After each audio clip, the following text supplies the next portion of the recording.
Hello, everybody. Welcome to Talk About House. I'm Todd. I'm Juana. Okay, so today we are going to talk about the LA fires, but from a perspective of economically what happens to housing in LA, housing maybe in the surrounding markets. Do people relocate? And, what happens, now are there a bunch of renters? So we're going to go through all of that. We're also going to talk a little about how the insurance works in California. At the end, sort of at the end of the video, if you're interested in that we're going to talk about that because there's misperceptions about, people are just going to get checks and, walk off and buy a house. They're Okay. And we're also going to talk about what strain this puts on builders in the LA area. Okay. Juana, let's first of all, this is terrible what happened. We're not talking about the politics because there's a lot of politics going about who's to blame, whatever. The bottom line is there's a bunch of houses gone. There's more disappearing and whole neighborhoods, whole communities. And these people have to go somewhere. So let's talk about people that decide to stay in LA. We have already seen people have posted things on social media where somebody's like the rent has changed substantially just in like a week. Like, hey, I'm renting my place for this, but now it's much higher because they're probably getting, they get 30 calls in a day from people saying, I need to rent your place because I don't have a house. And they're like, oh, the rent just went up. So let's talk about that economically. Is that price gouging specifically with just rents, or is that, hey, that's just the market forces? Probably some of both, right? Okay. I mean, let's face it. If you have a lease agreement, then your lease is going to survive this until renewal time, and then good luck. If you're month to month or some other period, you're probably going to be struggling because there are people who are willing to pay more than you are to rent your place. That's just reality. There are, depending on where you are, there might be some sort of rent controls as far as how much rents can go up in any period of time and how rents can be raised and all of that. So you have to check with your specific area and figure out what the rules are.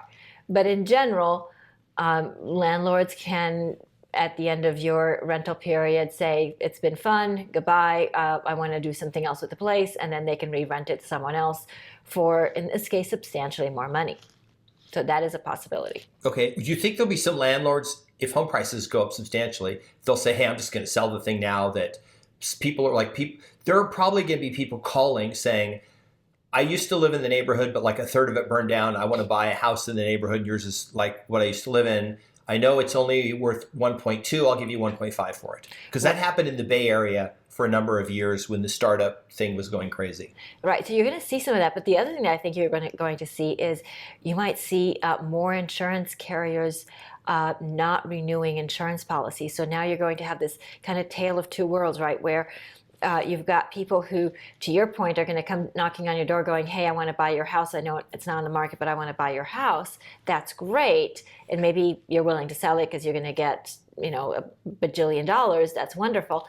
But then what does the insurance look like? Because we are in an environment where insurance is super important, obviously. And while the current homeowner has an insurance policy on the house that maybe doesn't expire until next fall, so he's kind of sitting pretty, you are trying to buy this property and can you get insurance for it? Even though he has insurance on it, will you be able to get insurance? Because a lot of insurance carriers have pulled out of California and more will follow suit. All right, we're going to talk about that too in a bit. Okay, what about, so you work in construction. You do remodels, you build new homes for new home subdivisions. You don't do that anymore. No, I'm just saying. No, what I'm saying is if you did that, you don't do that anymore. Now your bread and butter is going to be removing all the debris. You will not be able. So if you are doing any sort of manual labor, whatever you are doing is over. You are now going to be able to find work removing all of this debris. There is so much debris out there. It's going to take months and months to remove it all. Yep. And all of this takes manpower. It takes vehicles.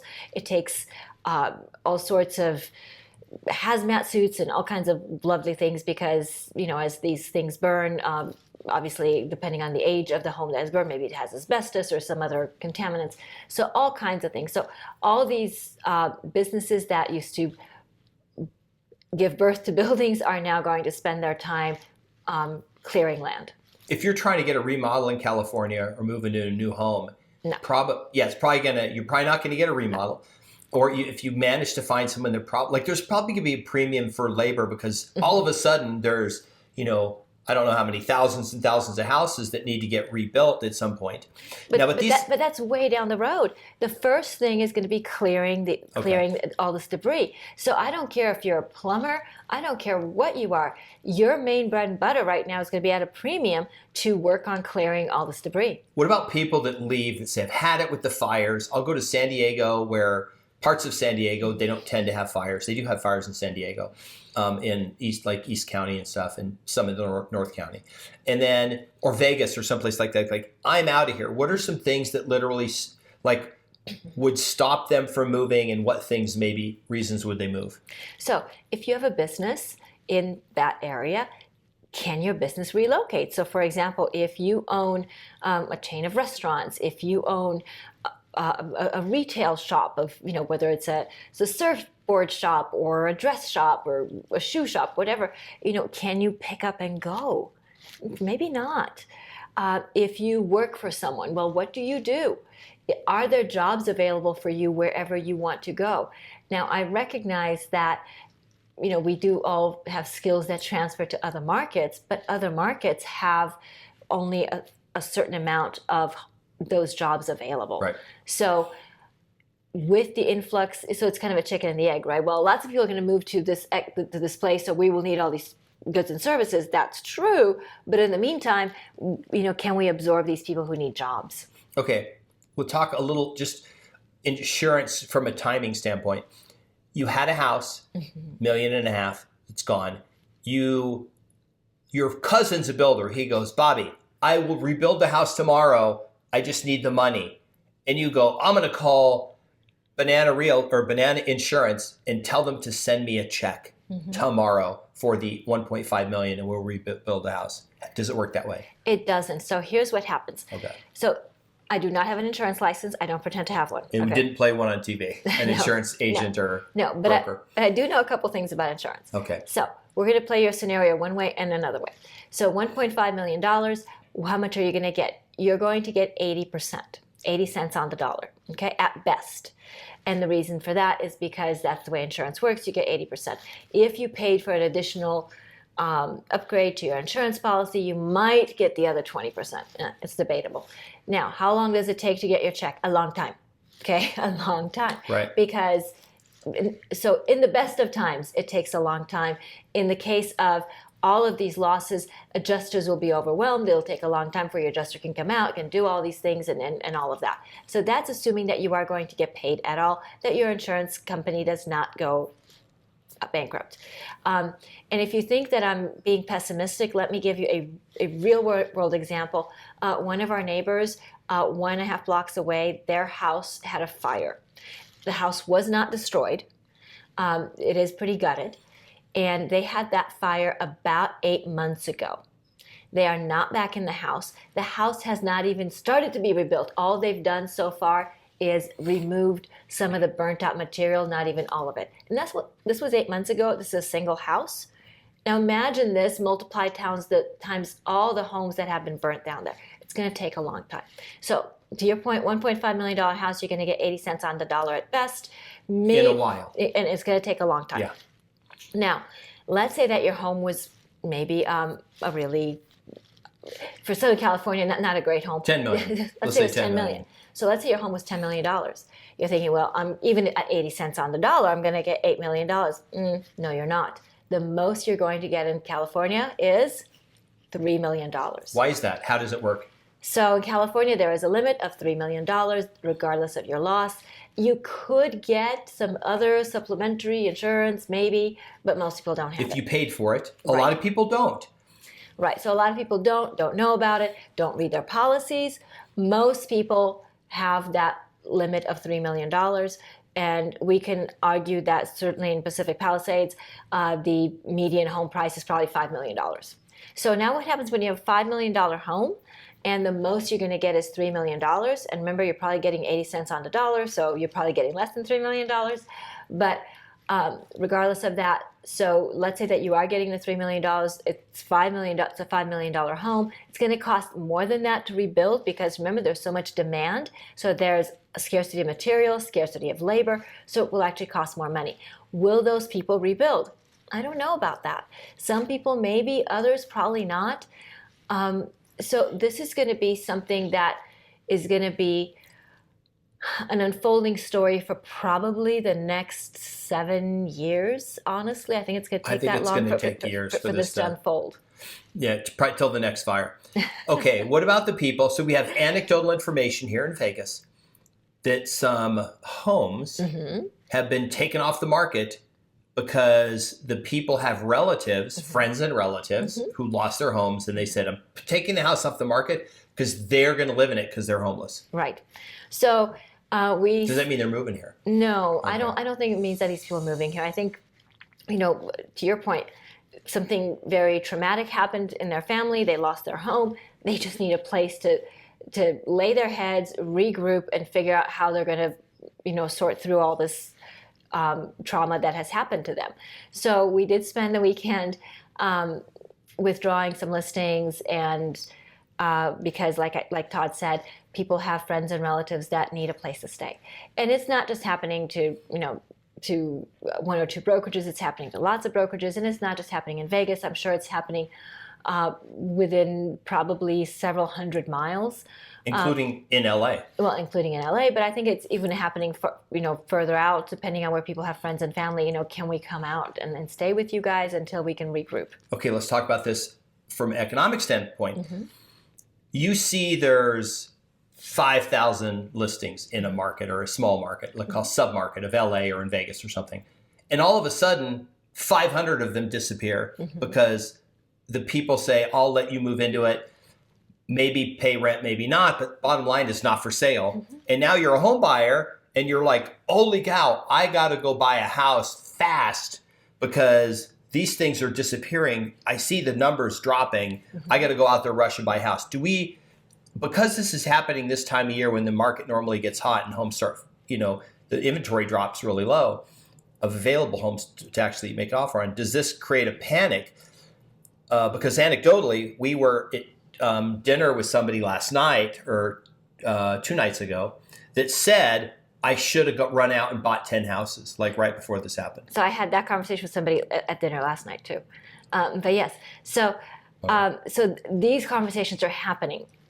So there is this whole sense of the Californians are coming, so let's buy some houses, and then within a couple years, when the dust settles, these homes will double in price in Las Vegas. And there is, it's called speculation, right? Yeah.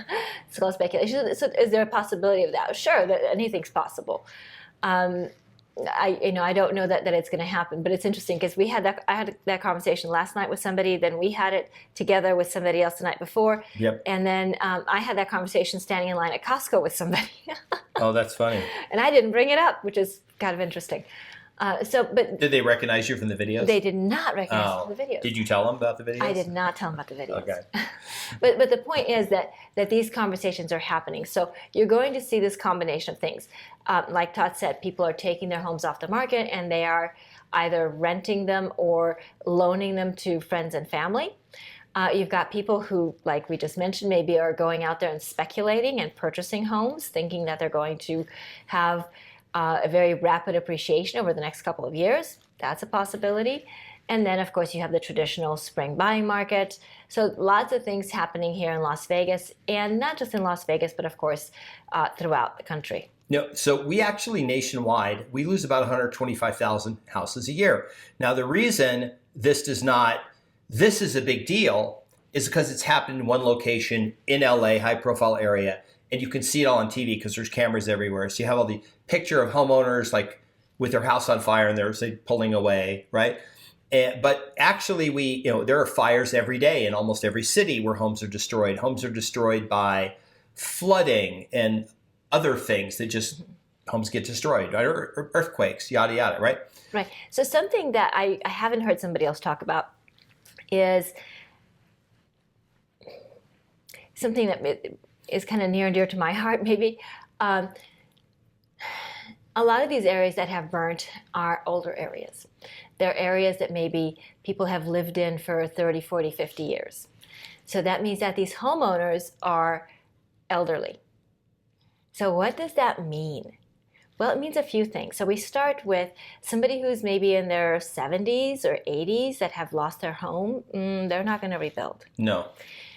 So they're going to have to relocate probably maybe with family somewhere else. And so you've got these people who are not going to be, well, what becomes of these properties?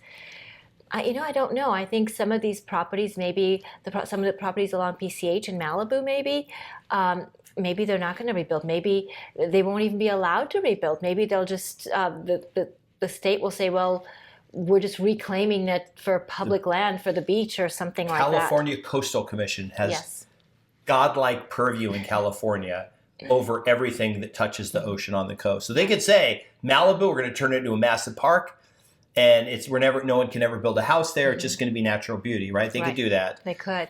And, and that might happen to parts of Pacific Palisades. That might happen to a lot of things. So you're dealing with a situation where homes will not be rebuilt because of possible governmental policy. Okay. Homes are not going to be rebuilt because of economic things. Like I said, maybe you own a $5-7 million home and you only get $2-3 million for it on insurance. And you can't build. You're not going to take that lot that should have a $10 million house and build a smaller home on it, probably. Correct. And then, of course, elderly people that are probably not going to rebuild either. So it's like I said, this is probably going to take about 7 years to kind of settle out. Yeah. It will be a really long time. So because it will take so long, the idea that any one market is going to have their home values double in 2 years, I think is aspirational. Right. No, exactly. I mean, there's certain, you have to keep this in mind too. Building permits do not happen overnight. Mm-hmm. Now, the state waived some state requirements, which were ridiculous. They were like environmental. Like, we have to do a study of the lot to make sure there's no like endangered species living on it. And then an inspector can't come out for 2 years, right? Stuff like that. The governor said, okay, that stuff we're not waiving. But still, the building department is going to say, we need plans and we want to see how big is the house, and maybe we're going to change the rules, and the planning commission is not going to meet for 6 months to change the rules. And you're not going to have money right away, and the architects are probably going to be crazy busy for the next, because it's not going to be tract home. You're going to have to go to an architect, and there's only so many architects, and they're going to be crazy busy. So there's going to be some people, architects, anybody that works in the construction industry, have a ton of work for the next 7 years. Right. The other thing is infrastructure. I mean, we know that part of the reason why this has been so severe was due to infrastructure. So I think they're going to have to revisit infrastructure. So they will have to revisit infrastructure before they ever issue building permits, because based on the infrastructure, they will rethink the building permits, the number and all of this, because they have to. Hopefully this was a lesson learned, right? Right. I think there's more to it than that. Of course, other services, for example, schools and all of this. I mean, this is all such a complicated and complex issue. And our hearts go out to everybody who's been affected by this, both locally in those markets and those of you that had to take family in. Yeah. Our hearts go out to you too, because we have family that we've taken in, and so we understand. Yeah, like you may have bought the house because the neighborhood was like your kids could get to school without like crossing a road, and now that school doesn't exist. Mm-hmm. So and you're like, I won't build until that school's back. But then by the time school's back, maybe your kids are not in that school anymore. Right. And you're like, well, now what do we do, right? Right. Well, and that school may not be back either. So all kinds of things. Okay. So we recognize this has been really just very heartbreaking for everybody in SoCal, and I think the rest of the country has suffered PTSD from this too, just watching that. Yeah. So it's been really rough. The things that we want you to take away from this is read your homeowner's insurance policy, really important, and understand what your coverage really is, and then take appropriate action, whatever that is. In California, you're going to probably see more insurance companies flee after this because this has been yet another wake-up call. We saw the same thing after the Oakland fire. We saw the same thing after the Malibu fire. That was the 60s, right? No, the Oakland fire was actually about 20 years ago, 15 years ago. I thought it was the 60s fire in Oakland. No, that was the one in Brentwood. Brentwood fire, right. Yeah. But Right. anyway, so there have been massive fires over time that have given people pause, and they have caused changes. But we see that, for example, we really didn't talk about this, but real briefly, over the last 3 years, I think it was like 5 or 7 different insurance carriers have either pulled out or not renewed, or in some way limited the amount of policies that they offer in Southern California. And you're going to see more of that. And where that leaves people is uninsured, underinsured, or paying more than they can really bear in insurance. Right. So anyway.